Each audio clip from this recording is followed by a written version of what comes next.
श्रीगणेशाय नमः। श्रीहनुमते स्तोत्रम् विनियोगः। अस्य श्रीहनुमते स्तोत्रमहामन्त्रस्य विभीषण ऋषिः अनुष्टुप् छन्दः। हनुमान् देवता मम शत्रुमुखस्तम्भनार्थे सर्वकार्यसिद्ध्यर्थे च जपे विनियोगः। ध्यानम् चन्द्राभं चरणारविन्दयुगलं कौपीनमौञ्जीधरम् नाभ्यां वैकटिसूत्रयुक्तवसनं यज्ञोपवीतावृताम् हस्ताभ्यामवलम्ब्य चाञ्जलिमथो हारावलीकुण्डलम् बिभ्रद्दीर्घशिखं प्रसन्नवदनं दिव्याञ्जनेयं भजे। ॐ नमो हनुमते रुद्राय मम सर्वदुष्टजनमुखस्तम्भनं कुरु कुरु मम सर्वकार्यसिद्धिं कुरु कुरु। ऐं ह्रां ह्रीं ह्रूं फट् स्वाहा। आपन्ननाखिललोकार्ति हारिणे श्रीहनुमते अकस्मादागतोत्पाता नाशनाय नमोऽस्तु ते। सीताभियुक्त श्रीरामा शोकदुःखभयापहा तापत्रयस्य संहारिन् नाञ्जनेय नमोऽस्तु ते। आदिव्याधि महामारी ग्रहपीडापहारिणे प्राणापहन्त्री दैत्यानां रामप्राणात्मने नमः।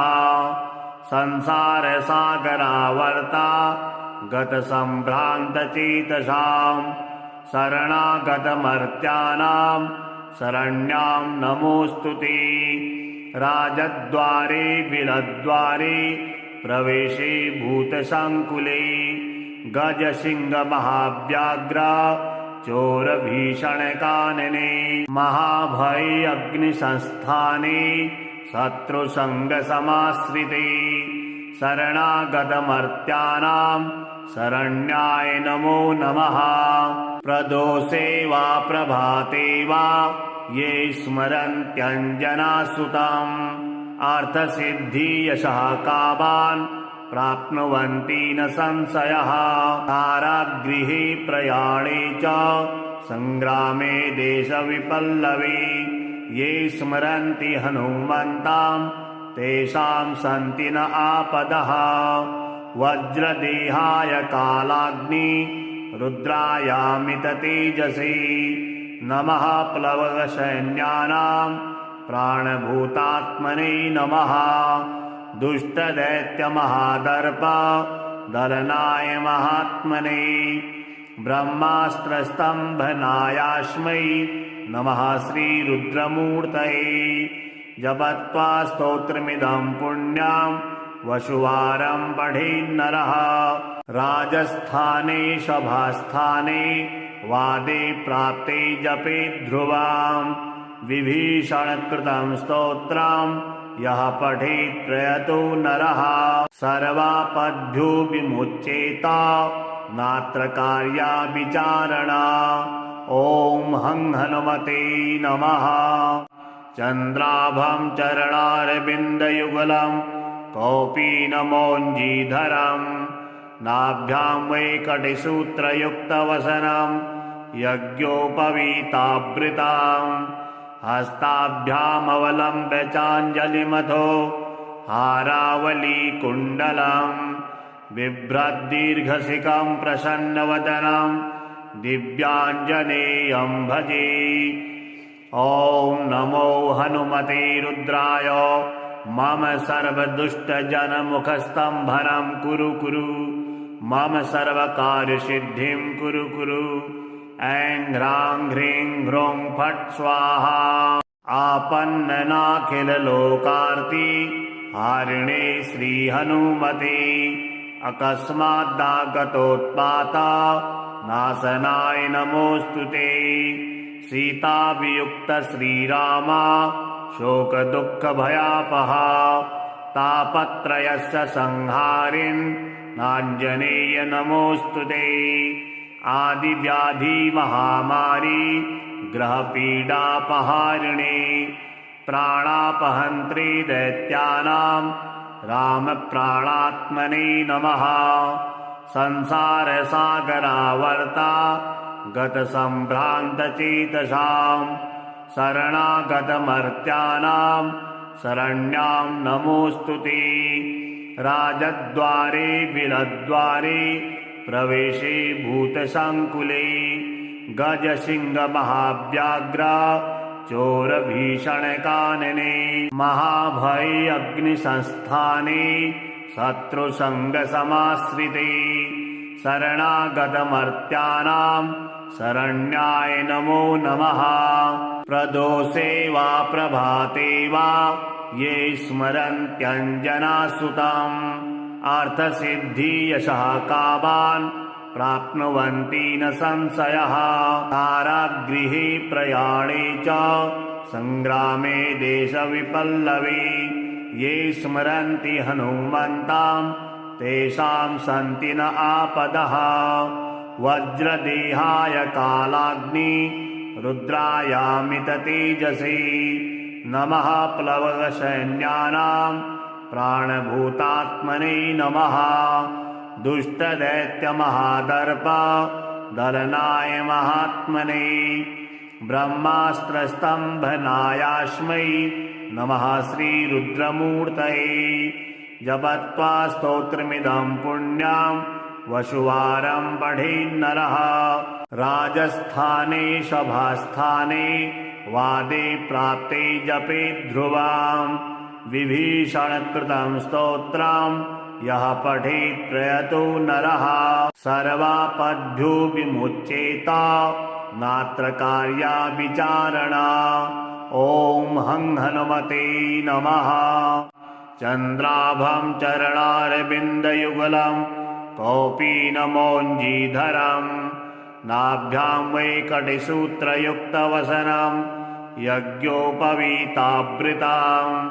हस्ताभ्यामवलम्ब्य चाञ्जलिमथो हारावलीकुण्डलं बिभ्रद्दीर्घशिखं प्रसन्नवदनं दिव्याञ्जनेयं भजे। ॐ नमो हनुमते रुद्राय मम सर्वदुष्टजनमुखस्तम्भनं कुरु कुरु मम सर्वकार्यसिद्धिं कुरु कुरु। ऐं ह्रां ह्रीं ह्रूं फट् स्वाहा। आपन्ननाखिललोकार्ति हारिणे श्रीहनुमते अकस्मादागतोत्पात नाशनाय नमोऽस्तु ते। सीतावियुक्त श्रीराम शोकदुःखभयापहा तापत्रयस्य संहारिन् नाञ्जनेय नमोऽस्तु ते। आदिव्याधि महामारी ग्रहपीडापहारिणे प्राणापहन्त्री दैत्यानां रामप्राणात्मने नमः। संसारसागरावर्ता गतसम्भ्रान्तचेतसां शरणागतमर्त्यानां शरण्यां नमोऽस्तु ते। राजद्वारे विलद्वारे प्रवेशे भूतसङ्कुले गजसिंहमहाव्याघ्र चोरभीषणकानने महाभये अग्निसंस्थाने शत्रुसङ्गसमाश्रिते शरणागतमर्त्यानां शरण्याय नमो नमः। प्रदोषे वा प्रभाते वा ये स्मरन्त्यञ्जनासुतम् अर्थसिद्धियशः कामान् प्राप्नुवन्ति न संशयः। कारागृहे प्रयाणे च सङ्ग्रामे देशविपल्लवे ये स्मरन्ति हनुमन्तां तेषां सन्ति न आपदः। वज्रदेहाय कालाग्नि रुद्रायामिततेजसे नमः। प्लवगसैन्यानां प्राणभूतात्मने नमः। दुष्टदैत्यमहादर्प दलनाय महात्मने ब्रह्मास्त्रस्तम्भनायास्मै नमः श्रीरुद्रमूर्तये जपत्वा स्तोत्रमिदं पुण्यां वसुवारं पठेन्नरः राजस्थाने सभास्थाने वादे प्राप्ते जपेत् ध्रुवां विभीषणकृतं स्तोत्रं यः पठेत् प्रयतो नरः सर्वापद्भ्यो विमुच्येत नात्र कार्या विचारणा। ॐ हं हनुमते नमः। चन्द्राभं चरणारविन्दयुगलं कौपीनमौञ्जीधरं नाभ्यां वैकटिसूत्रयुक्तवसनं यज्ञोपवीतावृतां हस्ताभ्यामवलम्ब्य चाञ्जलिमथो हारावलीकुण्डलं बिभ्रद्दीर्घशिखं प्रसन्नवदनं दिव्याञ्जनेयं भजे। ॐ नमो हनुमते रुद्राय मम सर्वदुष्टजनमुखस्तम्भनं कुरु कुरु मम सर्वकार्यसिद्धिं कुरु कुरु। ऐं ह्रां ह्रीं ह्रूं फट् स्वाहा। आपन्ननाखिललोकार्ति हारिणे श्रीहनुमते अकस्मादागतोत्पाता नाशनाय नमोऽस्तु ते। सीतावियुक्त श्रीरामा शोकदुःखभयापहा तापत्रयस्य संहारिन् नाञ्जनेय नमोऽस्तु ते। आदिव्याधिमहामारी ग्रहपीडापहारिणे प्राणापहन्त्री दैत्यानां रामप्राणात्मने नमः। संसारसागरावर्ता गतसम्भ्रान्तचेतसां शरणागतमर्त्यानां शरण्यां नमोऽस्तु ते। राजद्वारे विलद्वारे प्रवेशे भूतसङ्कुले गजसिंहमहाव्याघ्र चोरभीषणकानने महाभये अग्निसंस्थाने शत्रुसङ्गसमाश्रिते शरणागतमर्त्यानां शरण्याय नमो नमः। प्रदोषे वा प्रभाते वा ये स्मरन्त्यञ्जनासुतम् अर्थसिद्धियशः कामान् प्राप्नुवन्ति न संशयः। कारागृहे प्रयाणे च सङ्ग्रामे देशविपल्लवे ये स्मरन्ति हनुमन्तां तेषां सन्ति न आपदः। वज्रदेहाय कालाग्नि रुद्रायामिततेजसे नमः। प्लवगसैन्यानां प्राणभूतात्मने नमः। दुष्टदैत्यमहादर्प दलनाय महात्मने ब्रह्मास्त्रस्तम्भनायास्मै नमः श्रीरुद्रमूर्तये जपत्वा स्तोत्रमिदं पुण्यां वसुवारं पठेन्नरः राजस्थाने सभास्थाने वादे प्राप्ते जपेत् ध्रुवां विभीषणकृतं स्तोत्रं यः पठेत् प्रयतो नरः सर्वापद्भ्यो विमुच्येत नात्र कार्या विचारणा। ॐ हं हनुमते नमः। चन्द्राभं चरणारविन्दयुगलं कौपीनमौञ्जीधरं नाभ्यां वैकटिसूत्रयुक्तवसनं यज्ञोपवीतावृतां हस्ताभ्यामवलम्ब्य चाञ्जलिमथो हारावलीकुण्डलं बिभ्रद्दीर्घशिखं प्रसन्नवदनं दिव्याञ्जनेयं भजे। ॐ नमो हनुमते रुद्राय मम सर्वदुष्टजनमुखस्तम्भनं कुरु कुरु मम सर्वकार्यसिद्धिं कुरु कुरु। ऐं ह्रां ह्रीं ह्रूं फट् स्वाहा। आपन्ननाखिललोकार्ति हारिणे श्रीहनुमते अकस्मादागतोत्पाता नाशनाय नमोऽस्तु ते। सीतावियुक्त श्रीरामा शोकदुःखभयापहा तापत्रयस्य संहारिन् नाञ्जनेय नमोऽस्तु ते। आदिव्याधि महामारी ग्रहपीडापहारिणे प्राणापहन्त्रे दैत्यानां रामप्राणात्मने नमः। संसारसागरावर्ता गतसम्भ्रान्तचेतसां शरणागतमर्त्यानां शरण्यां नमोऽस्तु ते।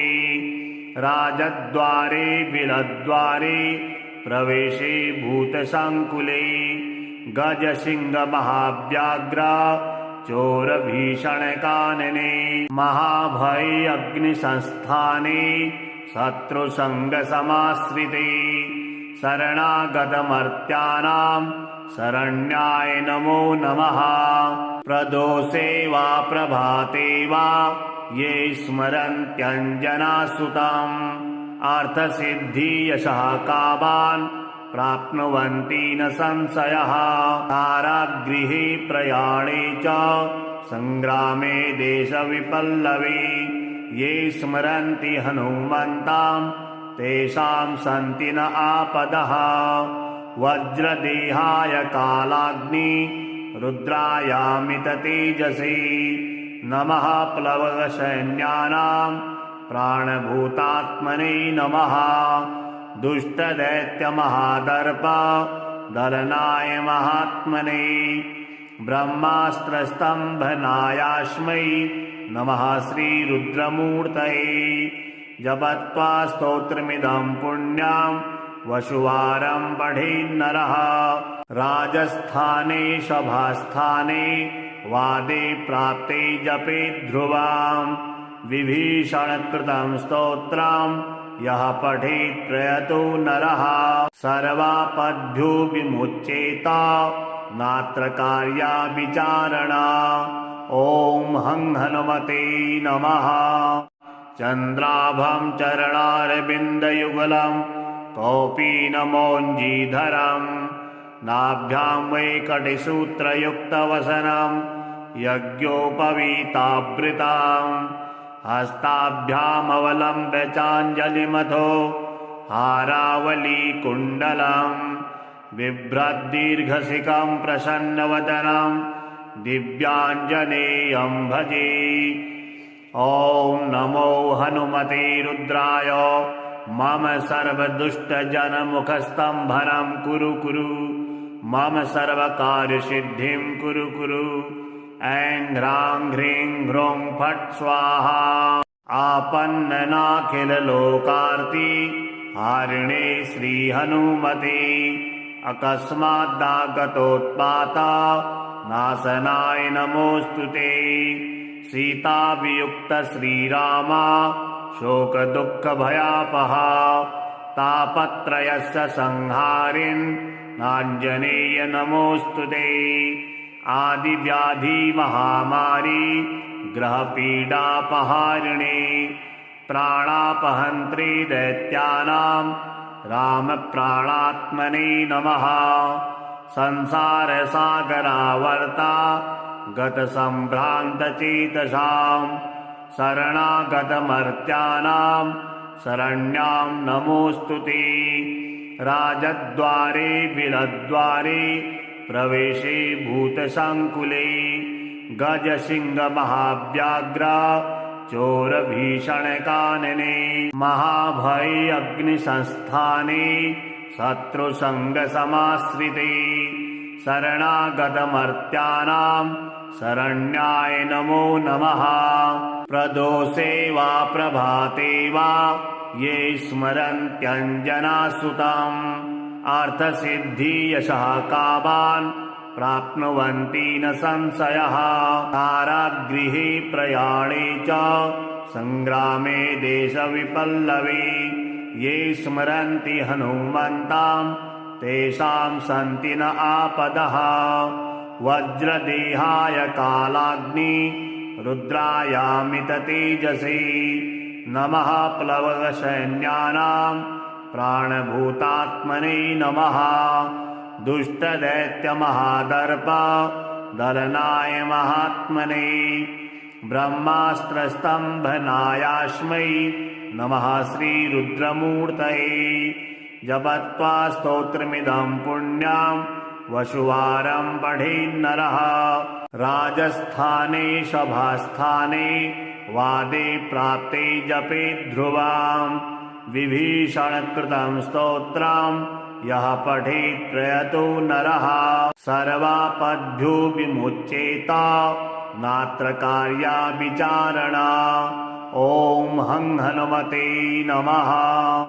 चन्द्राभं चरणारविन्दयुगलं कौपीनमौञ्जीधरं नाभ्यां वैकटिसूत्रयुक्तवसनं यज्ञोपवीतावृतां हस्ताभ्यामवलम्ब्य चाञ्जलिमथो हारावलीकुण्डलं बिभ्रद्दीर्घशिखं प्रसन्नवदनं दिव्याञ्जनेयं भजे। ॐ नमो हनुमते रुद्राय मम सर्वदुष्टजनमुखस्तम्भनं कुरु कुरु मम सर्वकार्यसिद्धिं कुरु कुरु। ऐं ह्रां ह्रीं ह्रूं फट् स्वाहा। आपन्ननाखिललोकार्ति हारिणे श्रीहनुमते अकस्मादागतोत्पाता नाशनाय नमोऽस्तु ते। सीताभियुक्त श्रीरामा शोकदुःखभयापहा तापत्रयस्य संहारिन् नाञ्जनेय नमोऽस्तु ते। आदिव्याधिमहामारी ग्रहपीडापहारिणे प्राणापहन्त्री दैत्यानां रामप्राणात्मने नमः। संसारसागरावर्ता गतसम्भ्रान्तचेतसां शरणागतमर्त्यानां शरण्यां नमोऽस्तु ते।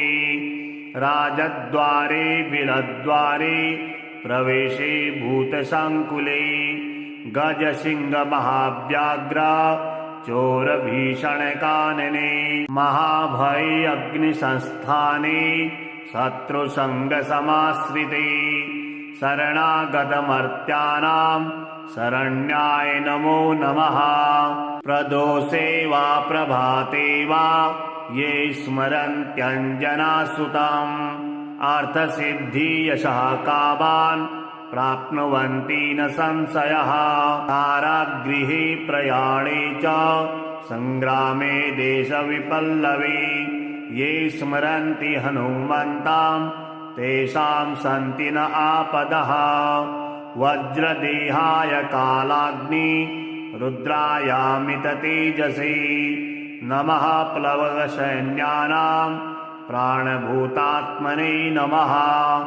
दुष्टदैत्यमहादर्प दलनाय महात्मने ब्रह्मास्त्रस्तम्भनायास्मै नमः श्रीरुद्रमूर्तये जपत्वा स्तोत्रमिदं पुण्यां वसुवारं पठेन्नरः राजस्थाने सभास्थाने वादे प्राप्ते जपे ध्रुवां विभीषणकृतं स्तोत्रं यः पठेत् प्रयतो नरः सर्वापद्भ्यो विमुच्येत नात्र कार्या विचारणा।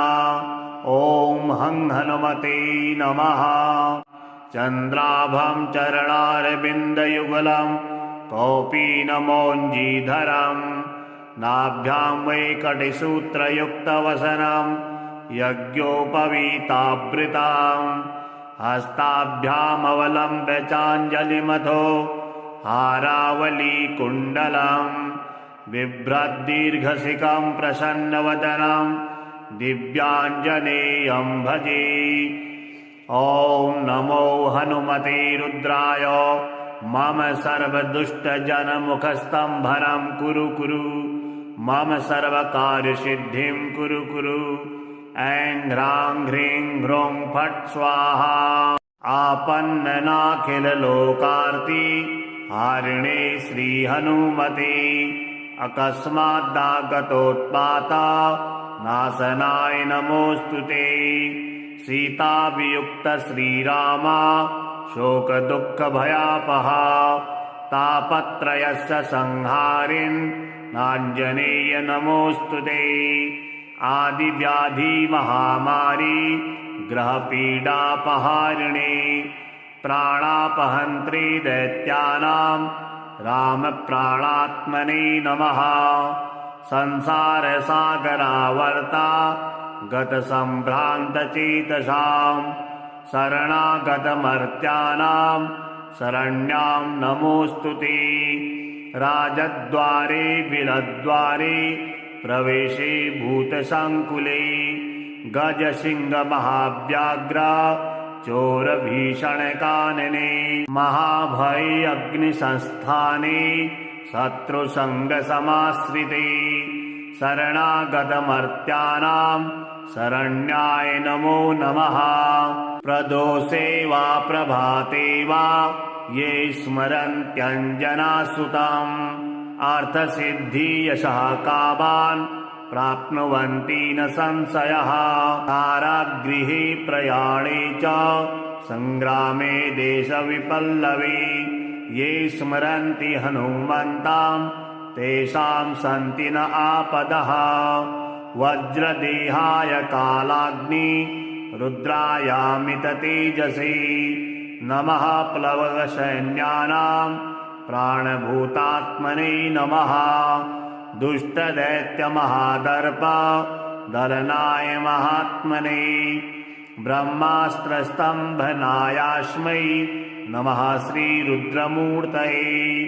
जपत्वा स्तोत्रमिदं पुण्यं वसुवारं पठेन्नरः। राजस्थाने सभास्थाने वादे प्राप्ते जपे ध्रुवां विभीषणकृतं स्तोत्रं यः पठेत् प्रयतो नरः सर्वापद्भ्यो विमुच्येत नात्र कार्या विचारणा। ॐ हं हनुमते नमः। चन्द्राभं चरणारविन्दयुगलं कौपीनमौञ्जीधरं नाभ्यां वैकटिसूत्रयुक्तवसनं यज्ञोपवीतावृतां हस्ताभ्यामवलम्ब्य चाञ्जलिमथो हारावलीकुण्डलं बिभ्रद्दीर्घशिखं प्रसन्नवदनं दिव्याञ्जनेयं भजे। ॐ नमो हनुमते रुद्राय मम सर्वदुष्टजनमुखस्तम्भनं कुरु कुरु मम सर्वकार्यसिद्धिं कुरु कुरु। ऐं ह्रां ह्रीं ह्रूं फट् स्वाहा। आपन्ननाखिललोकार्ति हारिणे श्रीहनुमते अकस्मादागतोत्पात नाशनाय नमोऽस्तु ते। सीतावियुक्त श्रीराम शोकदुःखभयापहा तापत्रयस्य संहारिन् नाञ्जनेय नमोऽस्तु ते। आदिव्याधि महामारी ग्रहपीडापहारिणे प्राणापहन्त्री दैत्यानां रामप्राणात्मने नमः। संसारसागरावर्ता गतसम्भ्रान्तचेतसां शरणागतमर्त्यानां शरण्यां नमोऽस्तु ते। राजद्वारे विलद्वारे प्रवेशे भूतसङ्कुले गजसिंहमहाव्याघ्र चोरभीषणकानने महाभये अग्निसंस्थाने शत्रुसङ्गसमाश्रिते शरणागतमर्त्यानां शरण्याय नमो नमः। प्रदोषे वा प्रभाते वा ये स्मरन्त्यञ्जनासुतम् अर्थसिद्धियशः कामान् प्राप्नुवन्ति न संशयः।